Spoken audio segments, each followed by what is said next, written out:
नमस्कार, news take के Y factor में आपका स्वागत है। मैं हूं योगेश मिश्र। भारत भले ही फुटबॉल न खेलता हो और फुटबॉल के प्रति उसकी दीवानगी इस हद तक न हो कि विश्व कप में उसकी टीम एंट्री पा सके, लेकिन भारतवासियों के लिए यह हर्ष की बात है कि कतर में होने वाले फुटबॉल टूर्नामेंट में इस बार भारत की खूब चर्चा है।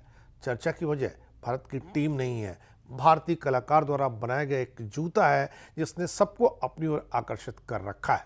भारतीय कलाकार और मूर्तिकार एम दिलीप ने टूर्नामेंट से पहले दोहा में एक विशाल फुटबॉल क्लैट जूता बनाया है।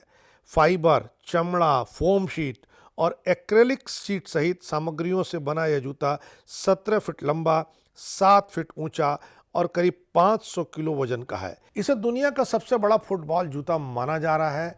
दरअसल इस तरह का कोई रिकॉर्ड उपलब्ध नहीं है, इसलिए रिकॉर्डों की दुनिया में भी इस कलाकार के इस जूते ने बहुत नाम कमाया है, अपना शिखर हासिल कर लिया है। दोहा में कटारा कल्चरल विलेज में स्थित यह जूता निश्चित ही बड़ी संख्या में प्रशंसकों को आकर्षित कर रहा है। द पेनिनसुला के एक साक्षात्कार में दिलीप ने कहा वे चाहते हैं कि यह बूट विश्व कप में भारत के प्रतिनिधित्व के रूप में काम करे।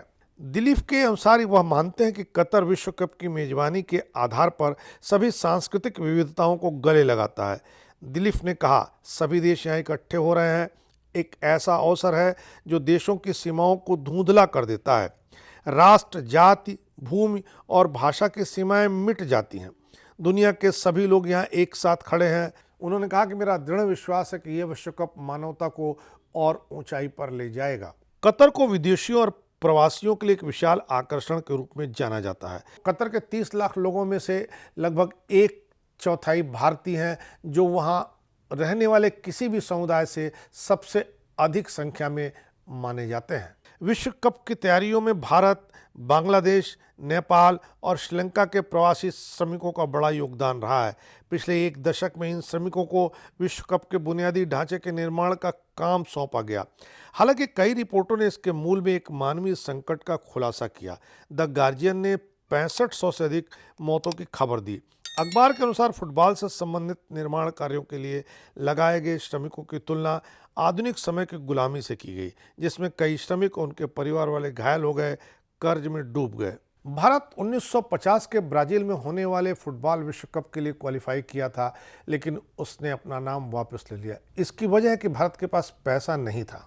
भारत उन दिनों 1952 के ओलंपिक खेलों पर ध्यान केंद्रित कर रहा था, इसलिए उसका जो फंड था वो ओलंपिक खेलों में ज़्यादा लग गया था। लिहाजा ब्राज़ील में होने वाले विश्व कप टूर्नामेंट के लिए खिलाड़ियों की यात्रा का खर्चा वहन करने की स्थिति में भारत देश उस समय नहीं था। एक और कारण था कि उस समय भारत के पास इतने पैसे नहीं थे कि खिलाड़ी फुटबॉल का जूता पहन सकें। भारत ने यह आग्रह किया था कि उसके खिलाड़ियों को नंगे पैर खेलने की अनुमति दी जाए, लेकिन फीफा ने यह अनुमति देने से इनकार कर दिया था। लिहाजा इन कारणों से 1950 के फुटबॉल टूर्नामेंट में भारत की टीम के क्वालिफाई करने के बाद भी भारत खेल नहीं पाया। तब से आज तक क्वालिफाई करने की किसी ऐसी स्थिति में हम नहीं पहुंच पाए कि हम फीफा वर्ल्ड कप में कोई आकर्षण बनते। इस बार इतना ही, अगली बार फिर मिलेंगे किसी नए सवाल पर नए ढंग से बात करने के लिए। तब तक के लिए नमस्कार।